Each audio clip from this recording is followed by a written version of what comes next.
Bonjour à tous, bienvenue dans cette 5e vidéo sur le cours en miracle, dans laquelle on va aborder la suite du chapitre 2.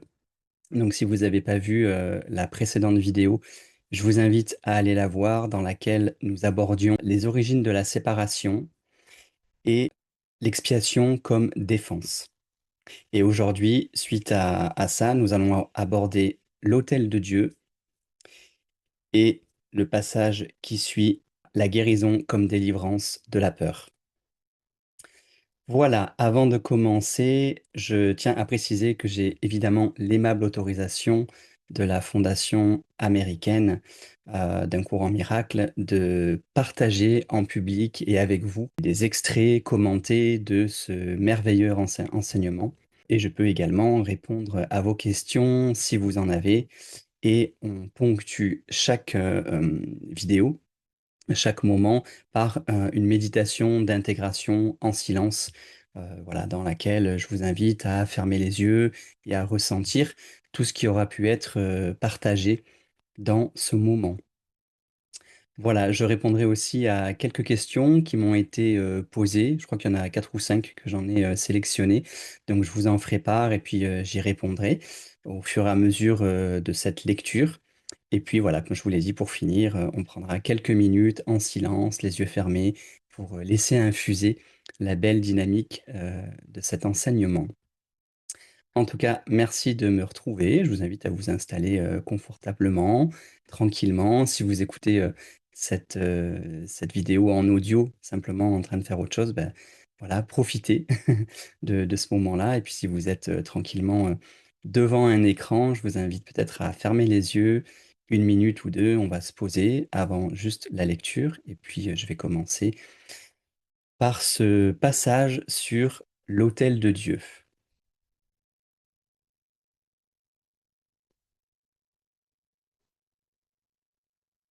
Voilà, on se détend.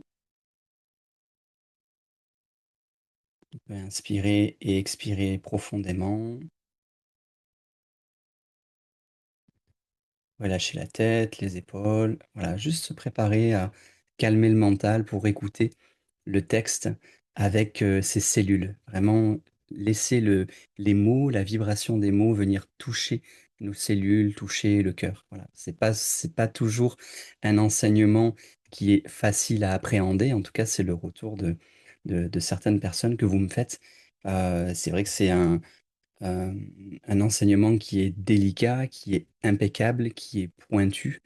Donc, ça demande de l'appréhender au-delà du mental, quand on peut. Voilà, parce que sinon le mental peut se heurter à des résistances, avec les mots et des connotations, également, judéo-chrétiennes, avec Dieu, avec Jésus et cetera. Donc, l'idée, c'est vraiment, à mon sens, hein, de saisir le message qu'il y a derrière et comment ça vient résonner à l'intérieur de vous. Voilà, on est parti pour ce premier passage. L'autel de Dieu. L'expiation ne peut être acceptée en toi qu'en libérant la lumière intérieure. Depuis la séparation, les défenses ont été utilisées presque uniquement pour défendre contre l'expiation, et ainsi maintenir la séparation. En général, cela est vu comme un besoin de protéger le corps. Les nombreux fantasmes corporels auxquels se livrent les esprits viennent de la croyance distordue que le corps peut être utilisé comme moyen d'atteindre à l'expiation. Percevoir le corps comme un temple n'est qu'une première étape dans la correction de cette distorsion, parce qu'elle n'en change qu'une partie. Elle reconnaît que l'expiation au sens physique est impossible. Toutefois, l'étape suivante consiste à se rendre compte qu'un temple n'est pas du tout une structure. Sa véritable sainteté réside dans l'autel intérieur autour duquel la structure est bâtie. L'importance accordée aux belles structures est un signe de la peur de l'expiation et l'indésir d'atteindre l'autel même. L'œil physique ne peut pas voir la réelle beauté du temple. Par contre, la vue spirituelle ne peut pas du tout voir la structure parce que c'est une vision parfaite. Toutefois, elle peut voir l'autel d'une manière parfaitement claire. Pour être parfaitement efficace, l'expiation a sa place au centre de l'autel intérieur, où elle défait la séparation et rétablit l'entièreté de l'esprit. Avant la séparation, l'esprit était invulnérable à la peur, parce que la peur n'existait pas. La séparation et la peur sont toutes deux des malcréations qui doivent être défaites pour la restauration du temple et pour l'ouverture de l'autel, afin d'y recevoir l'expiation. Cela guérit la séparation en plaçant en toi la seule défense efficace contre toute pensée de séparation, te rendant parfaitement invulnérable. L'acceptation de l'expiation par chacun n'est qu'une affaire de temps. Cela peut paraître contredire la libre volonté parce que la décision finale est inévitable, mais il n'en est rien. Tu peux temporiser et tu es capable d'une énorme procrastination, mais tu ne peux pas quitter entièrement ton Créateur, qui a fixé des limites à ton aptitude à mal créer. Une volonté emprisonnée engendre une situation qui, à l'extrême, devient tout à fait intolérable. La tolérance à la douleur peut être grande, mais elle n'est pas sans limite. Tôt ou tard, chacun finit par reconnaître, même très vaguement, qu'il doit y avoir une meilleure voie. En s'affirmant, cette reconnaissance devient un tournant. À la fin, cela réveille à nouveau la vision spirituelle, tout en diminuant l'investissement en la vue physique. Cet investissement alternant dans les deux niveaux de perception est ressenti habituellement comme un conflit, qui peut devenir très aigu. Mais l'issue est aussi certaine que Dieu. La vision spirituelle ne peut pas voir l'erreur, littéralement, et ne cherche à voir que l'expiation. Toutes les solutions que recherche l'œil physique se dissolvent.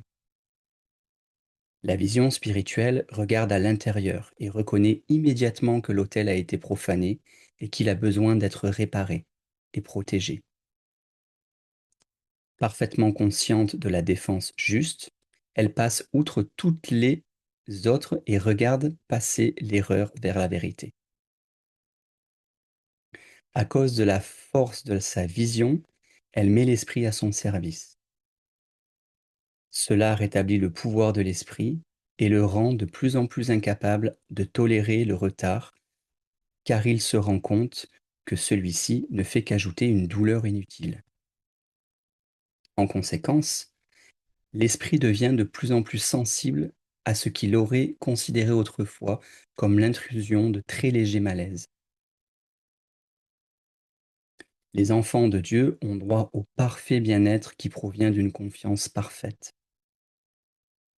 Tant qu'ils n'ont pas accompli cela, ils se gaspillent eux-mêmes et gaspillent leur véritable pouvoir créateur en de vaines tentatives pour arriver à un plus grand bien-être par des moyens inappropriés. Mais les vrais moyens leur sont déjà fournis, qui ne comportent absolument aucun effort de leur part.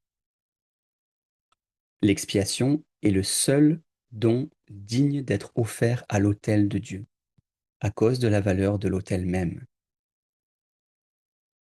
Il fut créé parfait et il est entièrement digne de recevoir la perfection. Dieu et ses créations sont complètement interdépendants. Il dépend d'elles parce qu'il les a créées parfaites. Il leur a donné sa paix pour qu'elles ne puissent pas être ébranlées et ne puissent pas être trompées. Chaque fois que tu as peur, tu es trompé, et ton esprit ne peut pas servir le Saint-Esprit. Cela t'affame en te niant ton pain quotidien. Dieu seul, sans ses fils, et ils sont seuls sans lui. Je reprends cette phrase. Dieu est seul sans ses fils, et ils sont seuls sans lui. Ils doivent apprendre à regarder le monde comme un moyen de guérison, de guérir la séparation. L'expiation est la garantie qu'ils finiront par y parvenir. Je reprends à nouveau ces deux dernières phrases. Ils doivent apprendre à regarder le monde comme un moyen de guérir la séparation.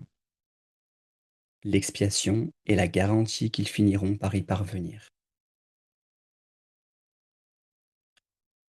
Voilà pour ce premier passage que je trouve très beau et qui va vraiment au cœur des choses, dans le sens où au sein de l'esprit se trouve cet autel qui n'est absolument pas matériel, qui ne se situe pas dans le corps physique. Il se situe au cœur de l'esprit, au sein de l'esprit. Et le moyen préexistant à la séparation est l'expiation. Et c'est, comme il est dit, le seul don digne d'être offert à l'autel de Dieu, à cause de la valeur de l'autel lui-même. Donc c'est comme si, en fait, il est dit aussi dans le texte un peu plus haut, que il est possible de mal créer par des esprits qui sont déviés. Mais la douleur a ses limites. Et étant issu d'une création parfaite, nous ne pouvons pas aller au-delà des limites que ce que Dieu a prévu dans la souffrance et dans l'imperfection. Et l'expiation a toujours été là, comme une défense à un seul tranchant. Si vous voulez savoir de quoi je parle, référez-vous à la vidéo précédente. Ça signifie que c'est le moyen certain d'arriver à la guérison.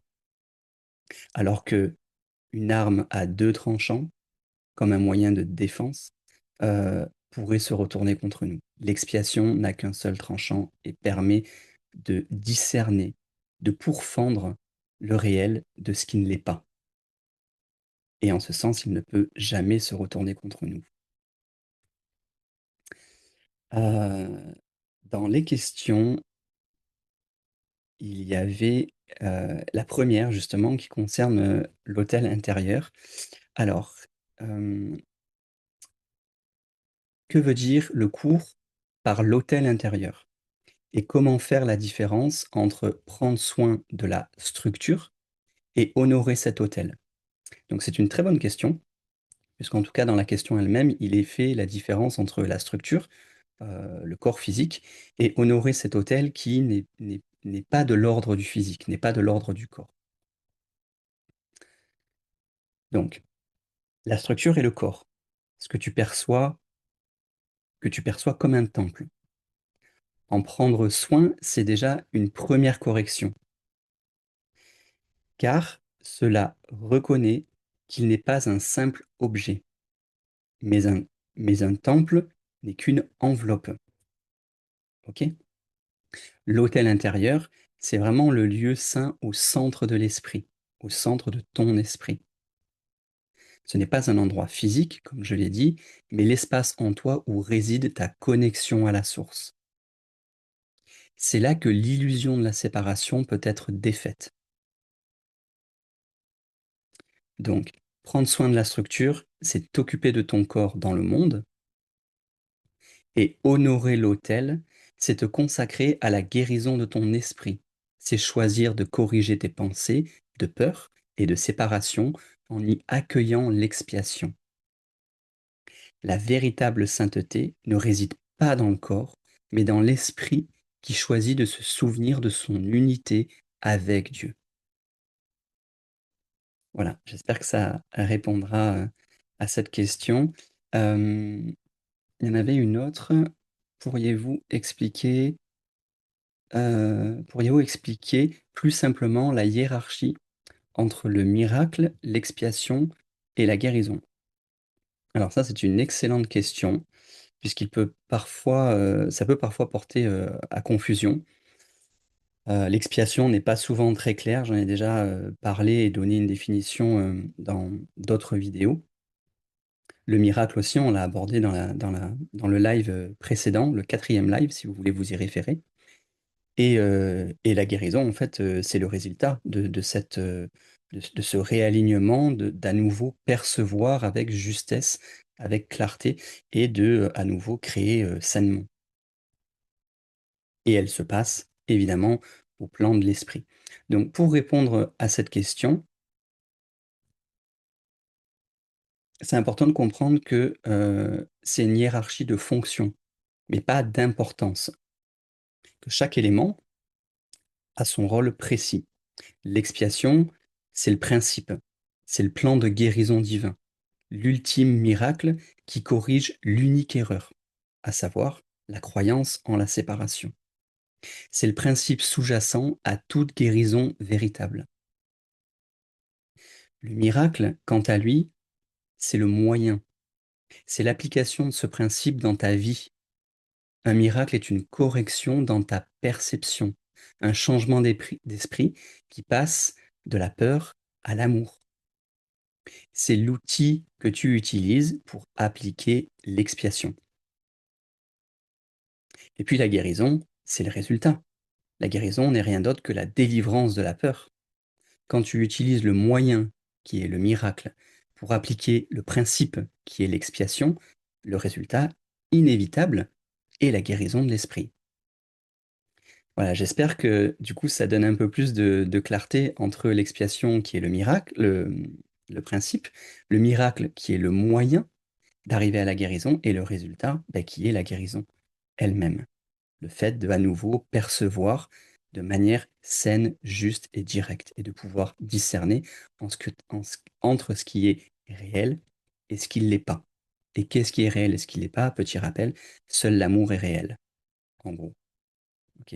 Donc, on expérimente dans ce monde la dualité entre amour et peur, et nous vivons, aux yeux du courant miracle, nous vivons un rêve, l'illusion d'une séparation qui nous fait expérimenter, tout un panel d'émotions, tout un panel de sensations, mais qui sont l'expression d'une séparation et qui souvent nous fait, ressentir énormément de culpabilité et de peur.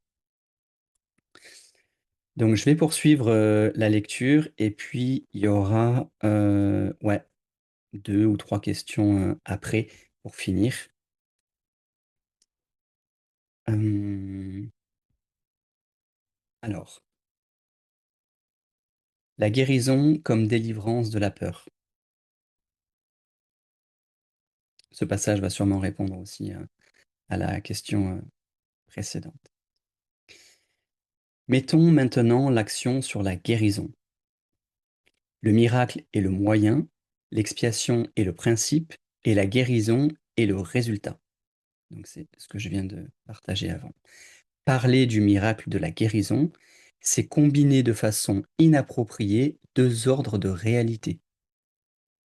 La guérison n'est pas un miracle. L'expiation, ou l'ultime miracle, est un remède. Et toute guérison est un résultat. Le genre d'erreur auquel s'applique l'expiation n'importe pas. Essentiellement, toute guérison est délivrance de la peur. Pour entreprendre cela, tu ne peux pas toi-même avoir peur. Tu ne comprends pas la guérison à cause de ta propre peur. Une étape majeure dans le plan de l'expiation est de défaire l'erreur à tous les niveaux. La maladie, ou la non-justesse d'esprit, entre guillemets, est le résultat d'une confusion de niveaux, parce qu'elle entraîne toujours la croyance que ce qui ne va pas à un niveau peut en affecter un autre défavorablement.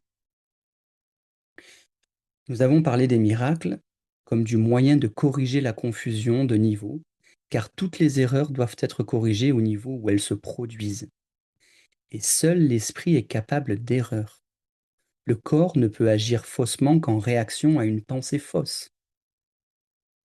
Le corps ne peut pas créer, et c'est la croyance qu'il le peut, une erreur fondamentale, qui produit tous les symptômes physiques. La maladie physique représente une croyance en la magie. Toute la distorsion qui a fait la magie repose sur la croyance qu'il y a dans la matière une faculté créatrice que l'esprit ne peut contrôler. Cette erreur peut prendre deux formes. Il est possible de croire que l'esprit peut mal créer dans le corps, ou bien que le corps peut mal créer dans l'esprit. Lorsqu'il est bien compris que l'esprit, seul niveau de création, ne peut pas créer au-delà de lui-même, ni l'un ni l'autre type de confusion n'a plus besoin de se produire. Seul l'esprit peut créer parce que le pur esprit a déjà été créé, et le corps est un mécanisme d'apprentissage pour l'esprit. Les mécanismes d'apprentissage ne sont pas en eux-mêmes des leçons. Leur but est simplement de faciliter l'apprentissage. Le pire que puisse faire l'usage erroné d'un mécanisme d'apprentissage, c'est de manquer de faciliter l'apprentissage.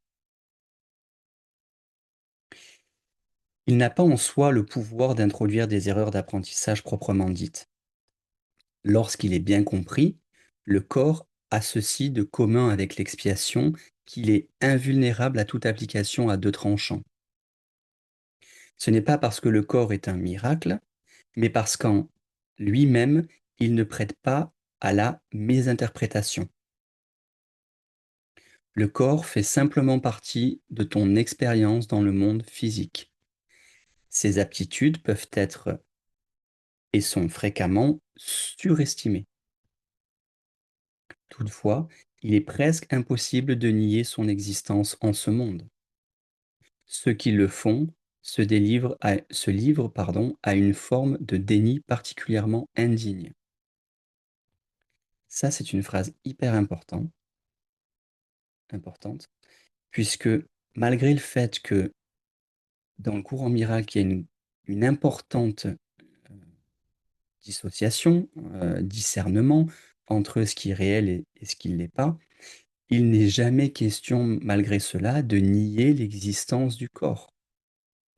Comme au niveau des remèdes, qui seront, je crois, abordés un petit peu plus tard dans le texte, heu, prendre des remèdes qui vont participer momentanément à un mieux-être du corps est tout à fait louable. Tant que l'on n'est pas suffisamment prêt, et c'est OK, à vivre le miracle intérieur, à aller jusqu'au bout de notre guérison, par l'esprit, en corrigeant la perception de l'esprit, tout ce qui va aller dans ce sens-là sur le plan physique et corporel est OK. La révélation, au sens propre du terme, pourrait être bien trop forte pour la majorité de nos esprits. Donc il est nécessaire de procéder avec douceur et par paliers. Donc cette phrase est belle en disant que le que c'est pas indigne de de considérer le corps physique. Donc ici, je reprends la lecture, ici le terme «indigne» entre guillemets, suggère simplement qu'il n'est pas nécessaire de protéger l'esprit en niant ce qui n'est pas de l'esprit. Si l'on nie cet aspect regrettable du pouvoir de l'esprit, on nie aussi le pouvoir lui-même. Tous les moyens matériels que tu acceptes comme remède contre les maladies du corps sont des réaffirmations de principes magiques. C'est le premier pas dans la croyance que le corps fait sa propre maladie. C'est un deuxième faux pas que de tenter de le guérir par des agents non créateurs. Toutefois, il ne s'ensuit pas qu'il est mal d'utiliser ces agents à des fins correctives. Parfois, la maladie a une prise suffisamment forte sur l'esprit pour rendre une personne temporairement inaccessible à l'expiation. Dans ce cas, il peut être sage d'utiliser une approche de l'esprit et du corps qui représente un compromis, en donnant croyance temporairement à l'action guérissante de quelque chose d'extérieur. Ceci parce que la dernière chose qui puisse aider ceux qui ne sont pas dans l'esprit juste, ou les malades, est une augmentation de la peur. Ils sont déjà dans un état affaibli par la peur. S'ils étaient prématurément exposés à un miracle, ils pourraient être saisis de panique. C'est ce qui risque d'arriver lorsqu'une perception sans dessus-dessous a induit la croyance que les miracles sont effrayants. Ce n'est pas dans la matière dont elle s'exprime que réside la valeur de l'expiation. En fait, si elle est utilisée véritablement, elle s'exprimera inévitablement de la façon qui pourra le plus aider le receveur. Cela signifie qu'un miracle, pour atteindre sa pleine efficacité, doit être exprimé dans un langage que le bénéficiaire peut comprendre sans peur. Cela ne signifie pas nécessairement que ce soit le plus haut niveau de communication dont il est capable. Cela signifie toutefois que c'est le plus haut niveau de communication dont il est capable maintenant. Le seul but du miracle est d'élever le niveau de communication et non de l'abaisser en augmentant la peur. Voilà pour ce second passage choisi aujourd'hui qui finit en beauté. Je suis toujours, à chaque lecture stupéfait par l'impeccabilité des mots.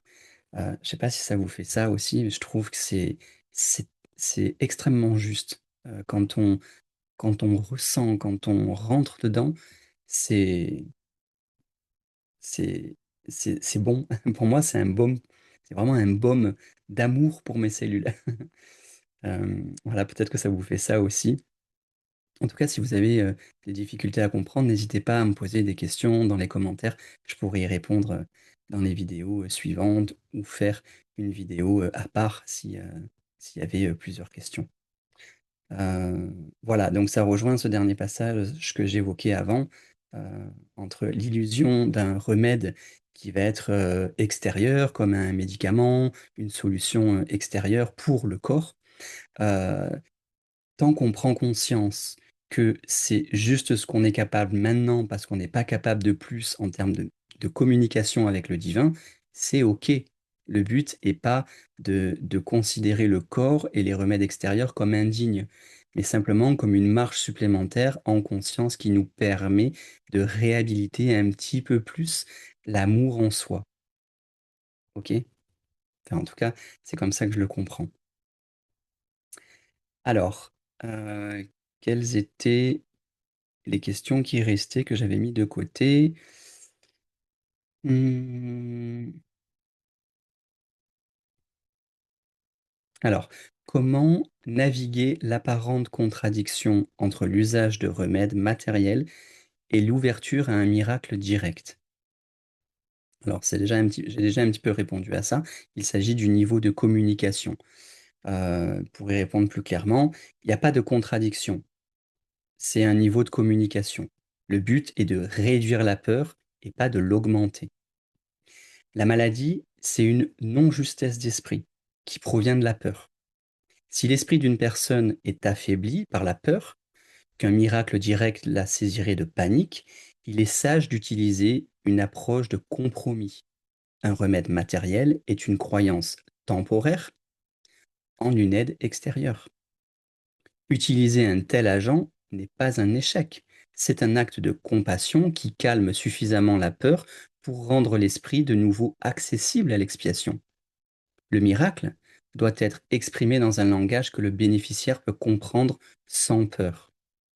Le but est toujours d'élever la communication vers l'amour, pas de la forcer. Voilà, ce qui avait déjà été dit, mais ce qui, je pense, assoit un petit peu plus euh, ce parallèle. Ensuite, une autre question concernant la vision spirituelle. Si la vision spirituelle ne voit pas l'erreur, d'où vient cette souffrance qui nous pousse à nous réveiller? Encore une excellente question. Puisqu'effectivement, au sens idéal de l'esprit, il n'y a pas de considération de l'erreur, puisqu'il n'y a que perfection. Pourtant, dans notre expérience terrestre, dans cette illusion qui est quand même bien faite, heu, on peut vraiment ressentir de la souffrance et c'est aussi cette souffrance qui, à un moment donné, nous pousse à nous réveiller. Donc c'est vrai on peut y voir un certain, paradoxe là-dedans, un certain conflit. Je vais y répondre. La souffrance ne vient pas de ta vision spirituelle.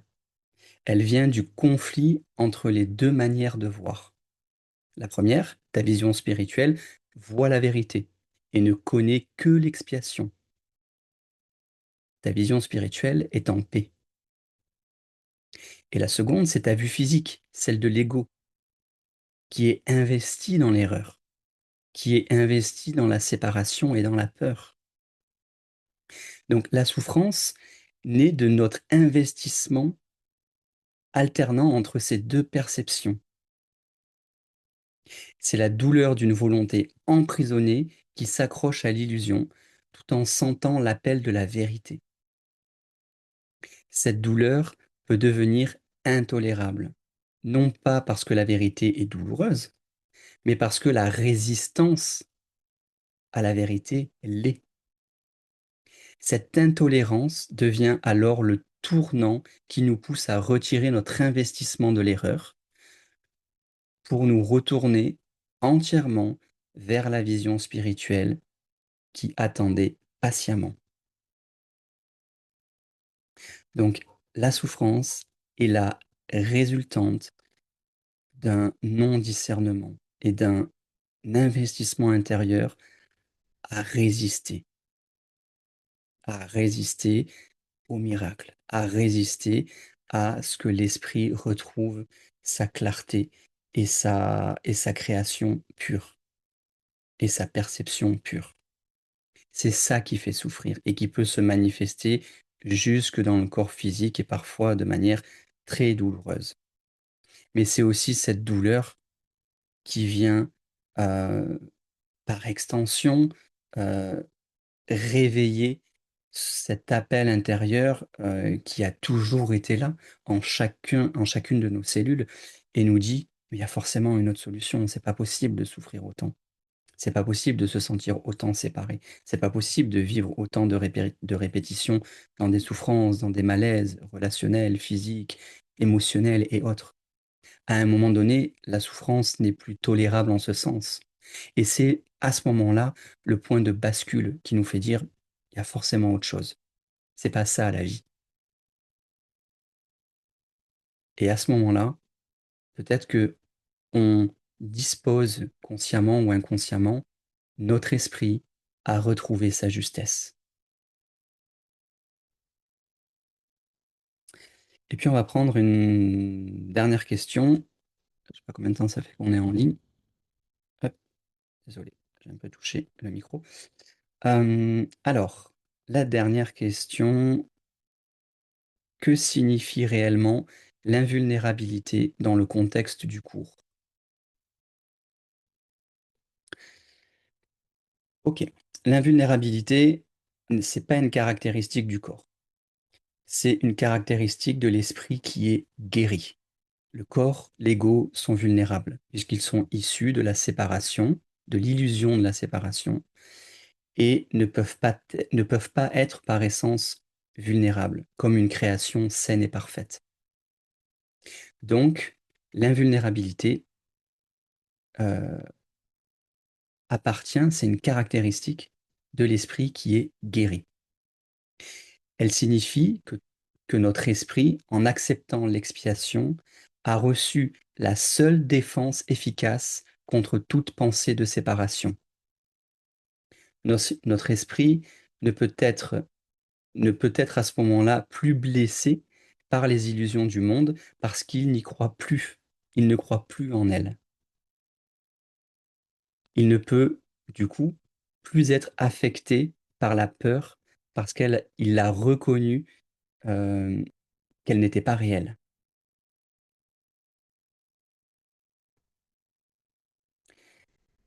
Ce n'est pas que le monde ne présentera plus d'apparence de conflit, mais que ton esprit ne leur donnera plus le pouvoir de troubler ta paix. Cultiver cette invulnérabilité, c'est choisir encore et encore, à chaque occasion, de regarder au-delà de l'erreur, en toi et en l'autre. avec la vision spirituelle, jusqu'à ce que cette vision devienne la seule que tu acceptes vraiment. À ce moment-là, il n'y a plus de dualité. Il y a un abandon total de notre résistance intérieure à se laisser traverser par l'amour divin et à retrouver la justesse de notre esprit. Là, nous sommes invulnérables et nous l'avons toujours été. La paix est inaltérable. C'est notre résistance dans ce monde, dans notre expérience, dans l'illusion de cette séparation qui nous crée vulnérables. Donc, quand on corrige cette perception au niveau de l'esprit, l'invulnérabilité redevient pleine, totale. En fait, elle l'a toujours été, mais elle est à nouveau considérée comme l'unique évidence. Donc c'est vraiment en ce sens que c'est une caractéristique de l'esprit guéri. Et je trouve ça beau, ça n'empêche pas que une fois que l'esprit est guéri, qu'il n'y a plus de perception de conflit extérieur. Je veux dire, quelqu'un qui s'éveille dans ce monde-là va toujours observer objectivement le même état de fragilité, de souffrance de ce monde. Mais toutefois, la nuance, c'est qu'il n'y a plus, il n'y a plus de croyance en ça. On ne laisse aucun crédit à ce que l'on voit, d'autant plus à travers le corps physique et à travers l'ego. OK? En ce sens, on ne peut plus être touché. Nous sommes complètement détachés, mais aimants de ce qui est.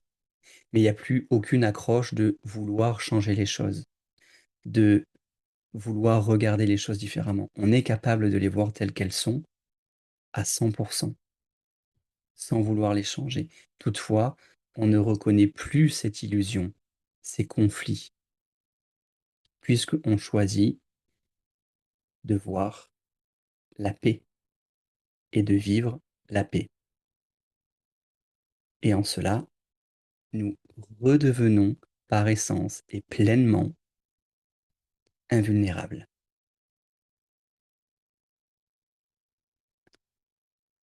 Voilà pour les 5 questions, je crois 5 que j'avais sélectionnées, hem et qui accompagnent la lecture d'aujourd'hui sur ces 2 passages. Je vous propose de finir avec quelques minutes de méditation en peut-être en observant aujourd'hui, hem, où vous en êtes avec votre regard sur le monde, sur vous-même, sur l'autre et peut-être sentir qu'il y a un espace en nous qui existe, qui a toujours existé, qui est peut-être un petit peu plus en recul dans notre cœur ou dans notre esprit. Vous pouvez avoir, l'image, la vision que vous voulez, dans lequel il y a déjà cette paix, dans lequel tout est déjà, parfait, en fait. OK? Donc on peut faire ça, quelques minutes, si ça vous va et si vous quittez la vidéo maintenant, merci beaucoup et si vous êtes là encore quelques minutes, c'est parti.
Voilà, je vous remercie pour ce moment partagé.